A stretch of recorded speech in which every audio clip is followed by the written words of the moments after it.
Tô de volta com mais um episódio do nosso podcast. Virou Mania. A cada semana, um entrevistado diferente e, é claro, assuntos muito importantes só pra você. Você que me acompanha no Instagram, WM Livre Leve Solto, no Twitter, W Livre Leve Solto e também no YouTube, você acompanhando o nosso canal Livre Leve Solto. Você participando, interagindo, se inscrevendo, curtindo, compartilhando em todas as nossas redes sociais. E hoje, o meu assunto, meus amigos, vale a pena morar em Portugal?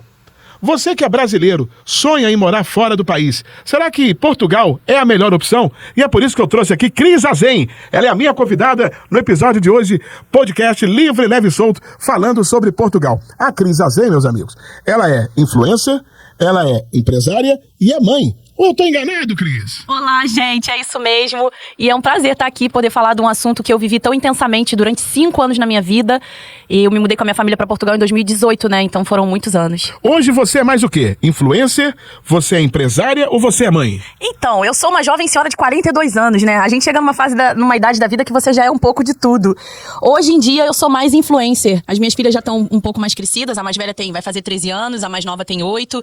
E eu consigo já, por exemplo, estar aqui gravando sem estar presa com a maternidade. Com certeza. E aí a galera deve estar se perguntando, vem cá, por que o Wagner trouxe a Cris Azen? O que ela tem a ver com Portugal? Deixa eu explicar, fazer um breve resumo para vocês entenderem.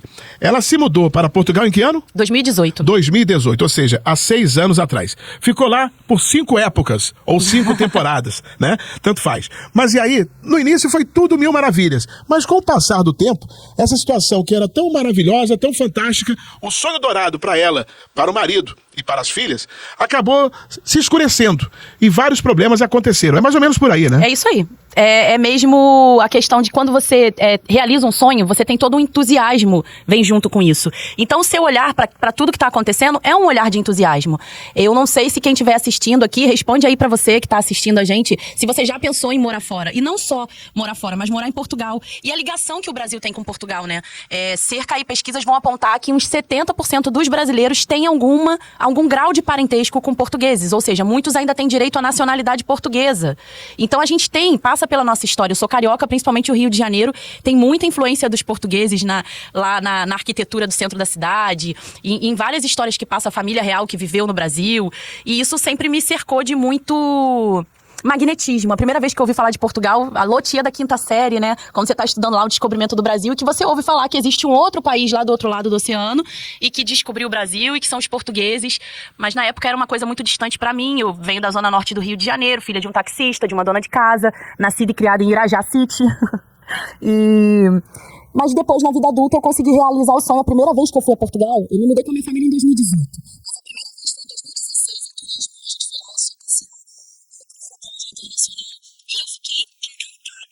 Assim, apaixonada, principalmente com a segurança.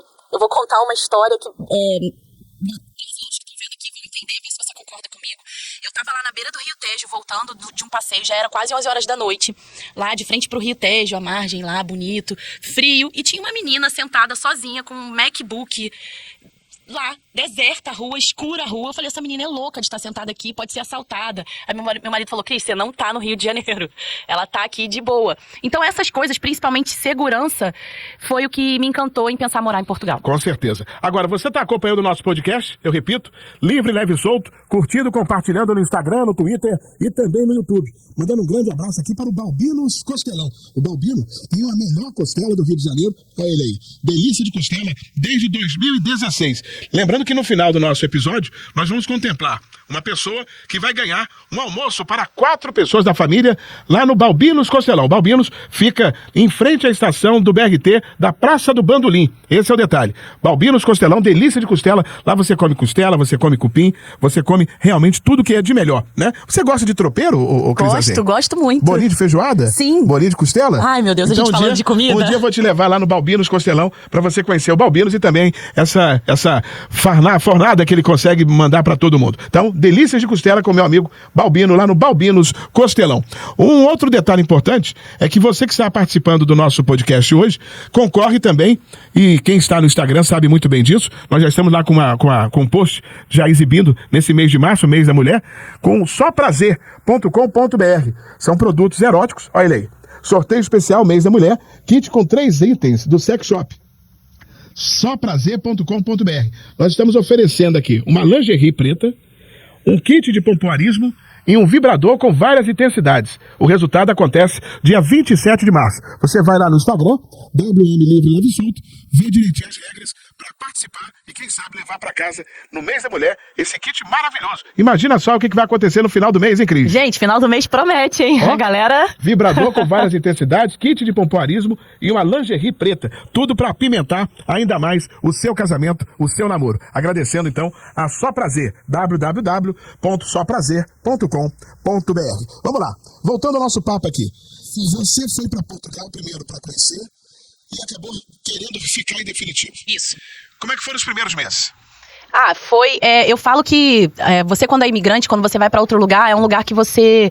com certeza se desenvolve muito pessoalmente. É recomeçar do zero mesmo. Eu já tinha 36 anos e na época eu já tinha uma vida estabilizada, já tinha trabalhado, a gente tem uma empresa aqui no Brasil, já tinha casa própria. E se desfazer de tudo para começar do zero é mesmo passar ali a ferro e fogo. Então, apesar de ter sido difícil, era muito encantador descobrir tudo isso.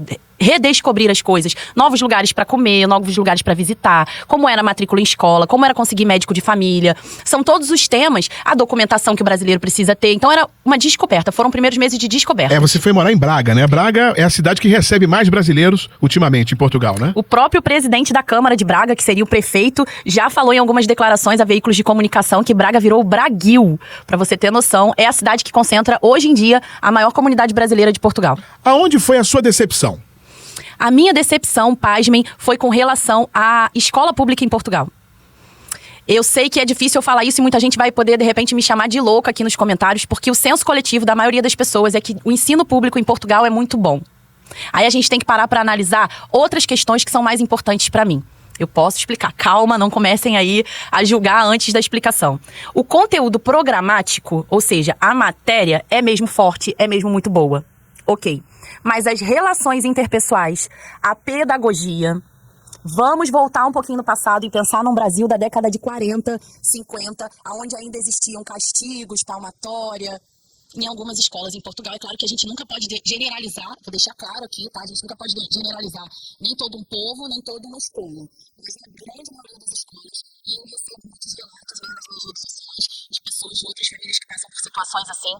A minha filha mais nova, por exemplo, a mais velha, a professora tinha uma régua que chamava de Seu Ferrugem, e batia na mesa pra pedir pros alunos calarem a boca. E a menina chegava em casa reclamando que tava com dor de cabeça.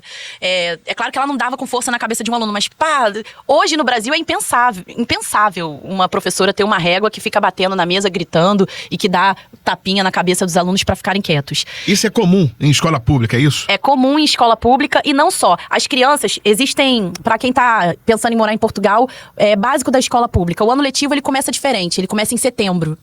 E não é como o nosso ano letivo aqui, começa em setembro. E existem 3 ciclos. O primeiro ciclo vai da primeira série à 4ª série.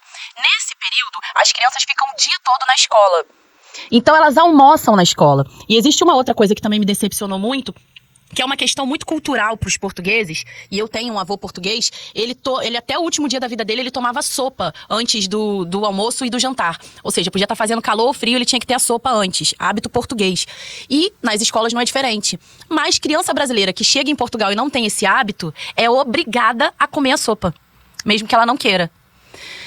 Bom, a minha filha era obrigada a comer a sopa e vira e mexe ela contava algumas histórias que não aconteceram com ela, mas que aconteciam com um amigo, por exemplo. Mas não acontecia só com ela, né? É com só para todos. entender, com todos. É com todos. Então, por exemplo, se tivéssemos aqui falando de uma imigrante italiana, essa criança também passaria pela mesma situação. Sim. Polonesa, Sim. Belga, de qualquer Isso país. Isso é com os próprios portugueses. Tem crianças portuguesas que não querem comer a sopa e são obrigadas. Mas são obrigadas de maneiras que, a ponto de segurar a boca da criança e enfiar a colher na boca da criança. São atitudes mesmo violentas. Mas não é crime?